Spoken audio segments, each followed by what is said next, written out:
Bonjour. Comme vous l'avez appris dans les dernières vidéos, l'identification et l'évaluation des risques sont une partie cruciale du processus de planification de projet.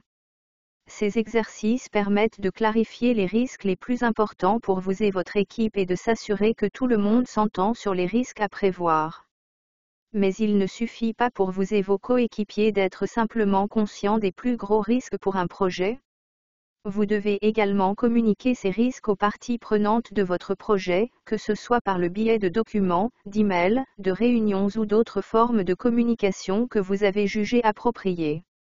Vos parties prenantes doivent être conscientes des risques auxquels est confronté un projet, car si vous ne parlez pas à vos parties prenantes des risques importants, elles peuvent être moins équipées pour vous aider si un problème survient. Par exemple, ils pourraient ne pas être en mesure de vous fournir plus de budget si vous en avez besoin ou plus de ressources si vous en avez besoin. Pire encore, votre partie prenante peut être prise au dépourvu par un problème. Des surprises désagréables comme celle-ci peuvent éroder la confiance en vous en tant que leader du projet. Ils voudront probablement savoir si vous étiez au courant de la possibilité que ce risque puisse se produire, et ils pourraient se demander pourquoi vous ne leur avez pas partagé cette information plus tôt. C'est pourquoi il est important de communiquer tôt et souvent avec les parties prenantes sur les risques de niveau moyen et élevé. Il définit les attentes des parties prenantes sur ce à quoi s'attendre potentiellement pendant la phase d'exécution du projet et démontre que vous avez pris des mesures pour atténuer et planifier ces risques s'ils se présentent. Cela vous donne également la possibilité de suggérer des façons dont ils pourraient vous aider si un risque se présente. Comment communiquez-vous les risques aux parties prenantes pendant la phase de planification? Eh bien, cela dépend de la gravité du risque identifié. Pour les risques de faible niveau, quelque chose d'aussi simple qu'un email peut suffire. Par exemple, lorsque vous envoyez des mises à jour hebdomadaires de la planification à une partie prenante du projet, vous pouvez énumérer quelques risques de faible niveau qui sont pertinents pour ses intérêts et expliquer brièvement comment vous allez gérer ces risques s'ils surviennent. Pour les risques de niveau moyen, vous pouvez augmenter votre niveau de communication à un email direct entre vous et la partie prenante dans lequel vous décrivez le risque avec plus de détails et fournissez une explication détaillée de votre plan pour atténuer le risque. Vous pouvez également créer un lien vers votre plan de gestion des risques pour leur fournir plus d'informations.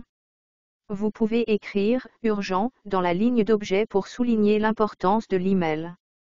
La nature sérieuse des risques de haut niveau nécessite un niveau de communication approfondi et direct.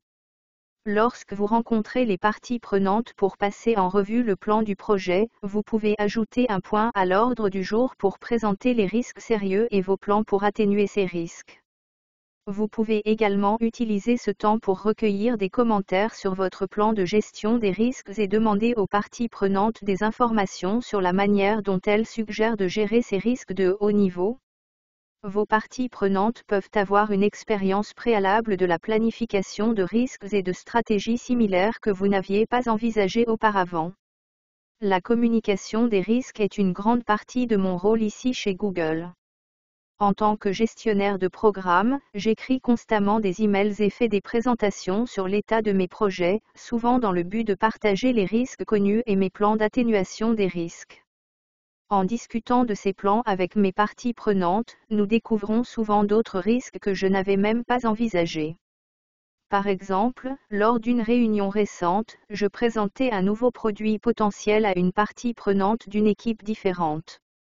Lors de la réunion, la partie prenante a signalé ses inquiétudes quant au fait que ma solution pourrait créer des risques de temps et de ressources qui pourraient avoir un impact négatif sur leur équipe. Cette discussion m'a permis de mieux comprendre les risques potentiels de mes collègues et les besoins des utilisateurs du produit, ce qui m'a fait réaliser que je devais demander à mes sponsors de projet un budget et des ressources supplémentaires. C'est toujours une bonne idée de discuter de vos plans avec vos parties prenantes. Ils peuvent avoir un point de vue différent.